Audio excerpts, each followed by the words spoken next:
Prof. Mahfud MD menyatakan mundur dari kabinet Menko Polhukam. Tapi Pak Prabowo tidak, malah mengatakan itu kan hak politik Pak Mahfud. Bagaimana menurut kalian? Apakah ini pertanda memang beda antara kedua menteri ini, atau ya memang itu adalah pilihan masing-masing? Bagaimana menurut kalian? Apakah ini ada hubungannya dengan pemenangan dan kemenangan 14 Februari nanti?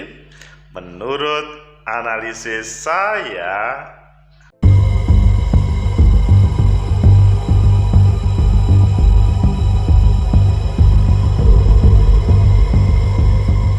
Assalamualaikum warahmatullahi wabarakatuh. Salam sejahtera untuk kita semua. Pecinta masa depan negeri, tegakkan kebenaran, lawan ketidakadilan.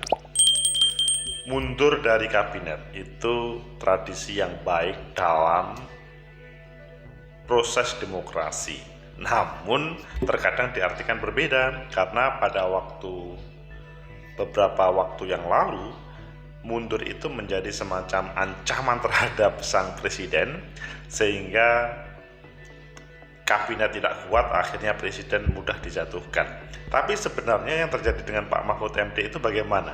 Dan bagaimana tentang Pak Prabowo? Apakah tetap konsisten untuk di Menteri Pertahanan, padahal beliau adalah di bawah koordinator Menko Polhukam Prof. Mahfud MD?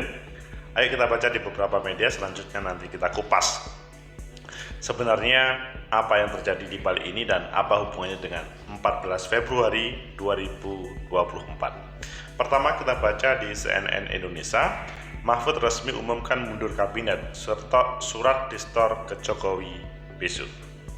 Kemudian di Kompas, Mahfud mundur dari Menko Polhukam, pertemuan dengan Jokowi sedang dijadwalkan. Dan di CNBC, Mahfud mundur dari jabatan menteri, tinggalkan gaji segini. Ini gajinya dasarnya itu hanya 5.040.000, tapi ada beberapa tunjangan yang selanjutnya bisa pantaslah seorang Menko Polhukam. Kemudian di CNN juga, ini hubungannya dengan bagaimana respon Pak Prabowo. Pak Prabowo respon Mahfud mundur kabinet, itu hak politik. Kalian pilih yang mana? Oke, kita pilih yang CNN dan kita hubungkan dengan yang lain. Dan kita bahas mengarah kepada Pak Mahfud sama Pak Prabowo sesama menteri yang pada kesempatan ini mempunyai keputusan yang berbeda. Mahfud resmi umumkan mundur kabinet, surat distor ke Jokowi.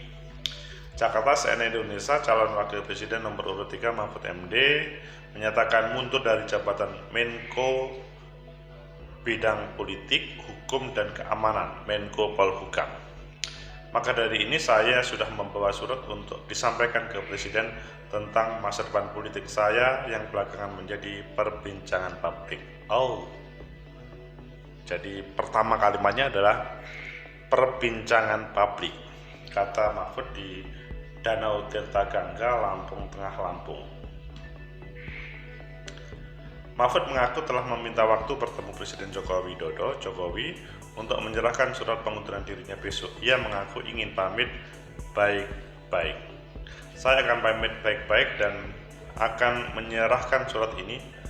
Presiden baru ada di Jakarta Kamis. Ini pasti hubungannya dengan menteri, boleh mendukung atau tidak. Mahfud sebelumnya telah mengungkapkan secara mundur dari jabatan Menko Polhukam. Rencana itu ia sampaikan dalam acara Tabrak Prof di Semarang, Jawa Tengah, Selasa kemarin. Mahfud menjelaskan langkah mundur dari jabatan kabinet Indonesia Maju itu sudah jadi kesepakatannya dengan calon presiden Ganjar Pranowo. Menurutnya, pengunduran dirinya itu juga resmi menghindari konflik kepentingan di Pilpres 2024. Menghindari konflik kepentingan. Bahwa saya pada saatnya yang tepat nanti akan mengajukan pengunduran diri secara baik-baik. Jadi tidak ada pertentangan dengan Pak Ganjar. Menteri Sekretaris Negara Pratikno menyatakan Mahfud telah bertemu dengannya pada Senin 29 Januari malam Mahfud kata dia meminta untuk bertemu Presiden Jokowi. Maksudnya menyampaikan pengunduran diri tersebut. Pecinta masa depan negeri, tegakkan kebenaran, lawan ketidakadilan. Ini diwujudkan, direalisasikan. Yang waktu itu ketika Prof. Mahfud mengatakan akan menyatakan mundur, kalau direspon oleh Pak Jokowi adalah ya silahkan. Bagaimana menurut kalian? Apakah ya silahkan Pak Jokowi pada waktu itu adalah semacam ancaman terhadap Mahfud MD kalau nanti mundur, ataupun ya memang itu adalah yang ya silahkannya sebenarnya.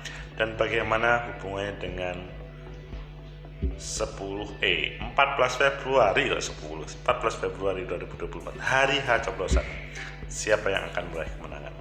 Menurut analisis saya, menurut saya niat yang menjadi motivasi Prof. Mahfud MD untuk mengundurkan diri itu adalah menghindari konflik kepentingan. Jadi ini adalah hal yang ditunggu-tunggu oleh publik. Pejabat itu harus menghindari konflik of interest, konflik kepentingan. Karena di satu sisi beliau adalah seorang menteri, Menko Polhukam, di sisi yang lain adalah sebagai calon wakil presiden. Supaya tidak terjadi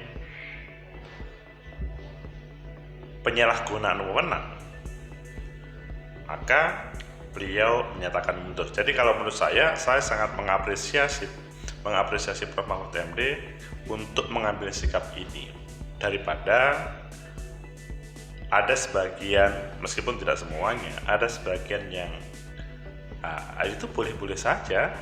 Bahkan presiden pada beberapa waktu yang lalu, presiden pun boleh untuk berkampanye ataupun memilih mendukung.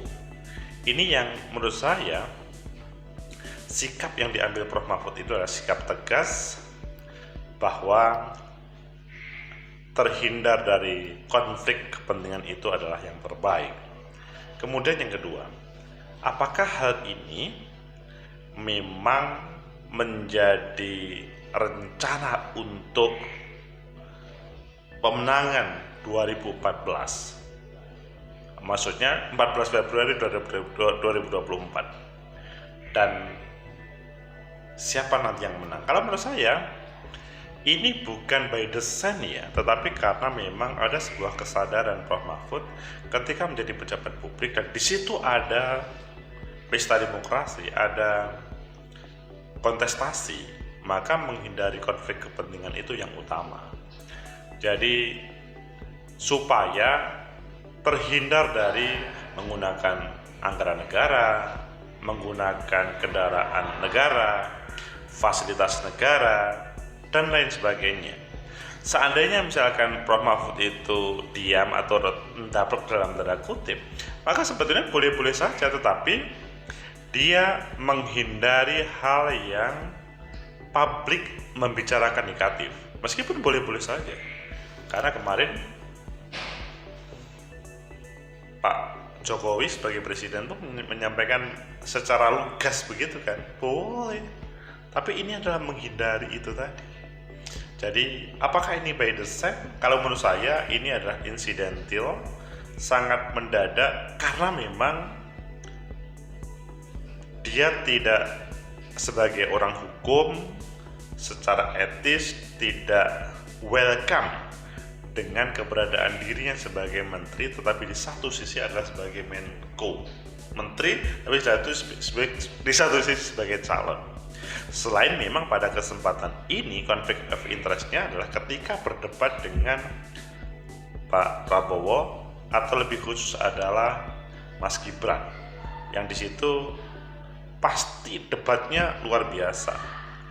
Akan mengatakan yang sebenarnya itu posisi sebagai menteri, tidak mengatakan itu, kemudian menjadi tidak keluar apa yang menjadi gagasan untuk didebatkan dengan misalkan Pak Prabowo ataupun Gibran atau Mas Anies Muhaimin.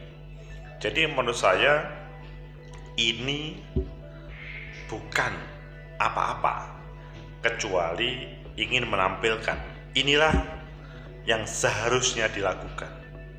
Tentunya harapannya adalah publik itu menirukan, seperti Pak Prabowo itu juga mengikuti. Toh seperti kita melihat Mas Anies Baswedan, begitu juga Mas Ganjar, beliau sebagai gubernur, dan beliau sekarang sudah nonaktif sebagai gubernur, sama sekali tidak menggunakan fasilitas negara ataupun daerah. Jadi murni sebagai kontestan yang siap meraih suara rakyat. Pak Prabowo, apakah mau mundur? Kalau menurut saya kok kecil kemungkinan ya.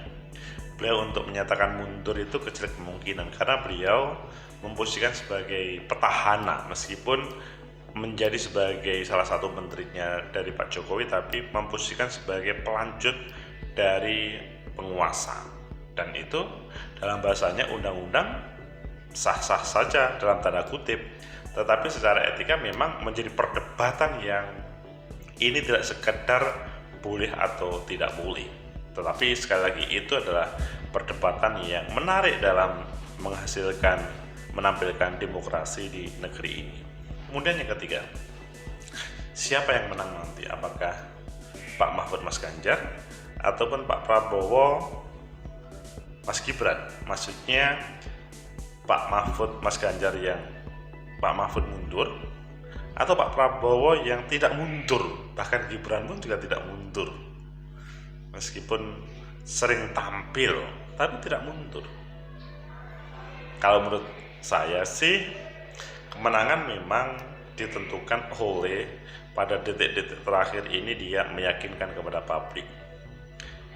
Mas Anies Baswedan pun juga terlibat dalam proses kontestasi yang serius ini.